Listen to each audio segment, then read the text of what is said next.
Une chose dont j'étais certaine était que je ne pouvais pas laisser ce petit ange dans la rue.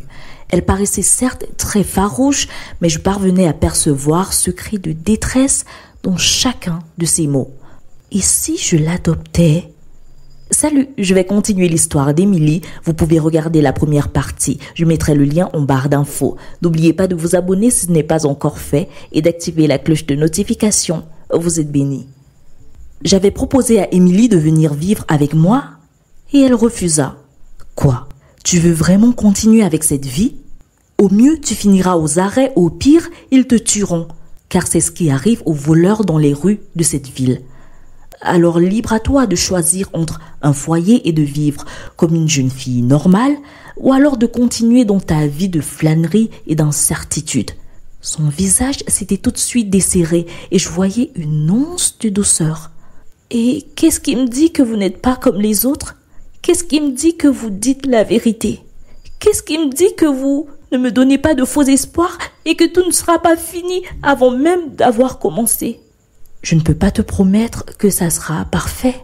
Je ne veux non plus te faire de grandes promesses.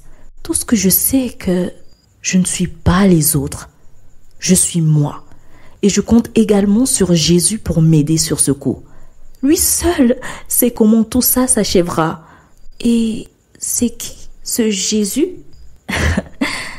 La personne la plus importante de ma vie. Tu pourras le rencontrer très bientôt, si tu veux bien sûr. Et est-ce qu'il a des pouvoirs magiques pour connaître l'avenir? Oui, je dirais que le pouvoir qu'il possède est l'amour. C'est tout? C'est plus que suffisant. Tu comprendras avec le temps. En attendant, j'ai envie de t'aimer comme lui m'a aimé. Je n'étais rien et je n'avais rien comme toi. Je n'ai pas connu mon père ni ma mère. Ils sont décédés lorsque j'étais encore bébé. Mon oncle a pris soin de moi mais très vite s'est lassé. Alors j'ai dû me débrouiller toute seule. J'offrais des services particuliers aux hommes pour avoir en échange un peu d'argent afin de subvenir à mes besoins basiques. C'est alors que Jésus est venu à moi. Il m'a tendu la main et je l'ai saisi. Il m'a donné une nouvelle vie, pleine de sens, pleine de joie et plus seulement remplie de pleurs. J'ai grandi auprès d'une femme merveilleuse qui a pris soin de moi. Elle m'a enseigné plein de choses sur Jésus-Christ. J'ai compris qu'il est le seul chemin, la seule vérité et qu'en lui, je peux avoir la vraie vie. Aujourd'hui, il m'envoie vers toi et il te tend la main. Si je comprends bien, vous étiez orpheline, ensuite adoptée, puis abandonnée par votre oncle. Vous êtes devenue prostituée et enfin bonne fille grâce à une dame qui vous a fait rencontrer Jésus? Oui, en effet, c'est bien cela. Tu as dit que t'avais quel âge déjà? Je ne suis pas une enfant, je comprends assez bien certaines choses. Ah ça, c'est bien peu de le dire. Ok, dans ce cas, vous m'avez convaincu. On y va quand vous voulez. J'étais encore étonnée par le degré de maturité de cette petite.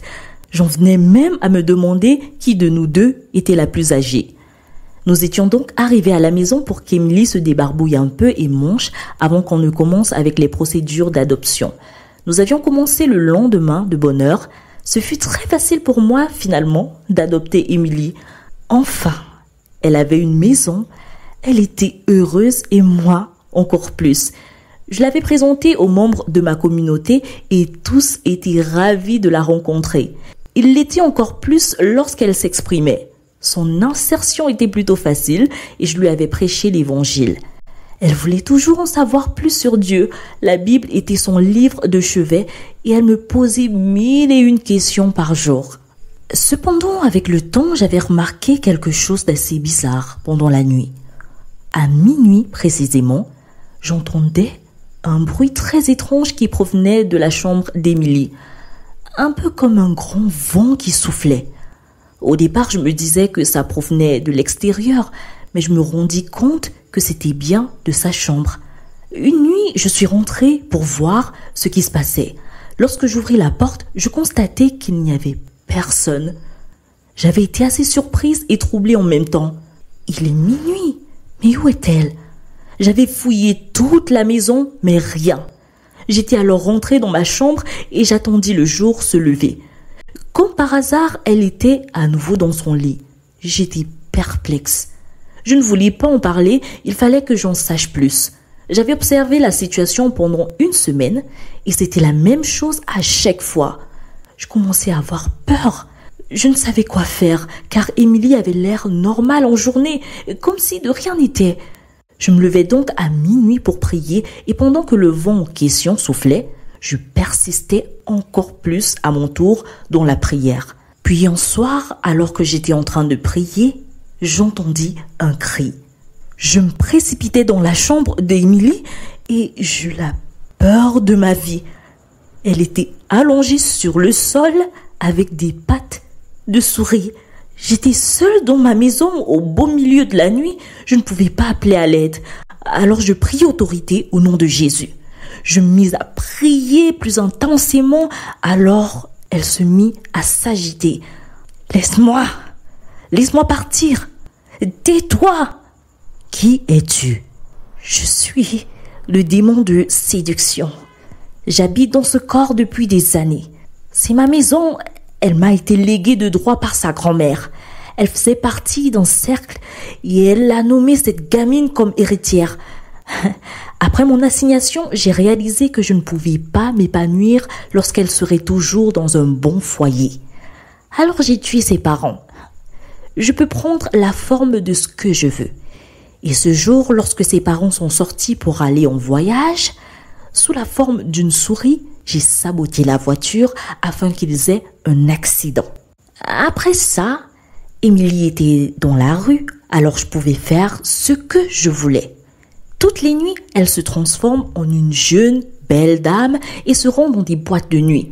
J'y trouve une victime pour me nourrir en couchant avec lui. Tout allait bien jusqu'à ce qu'elle entre dans cette maison.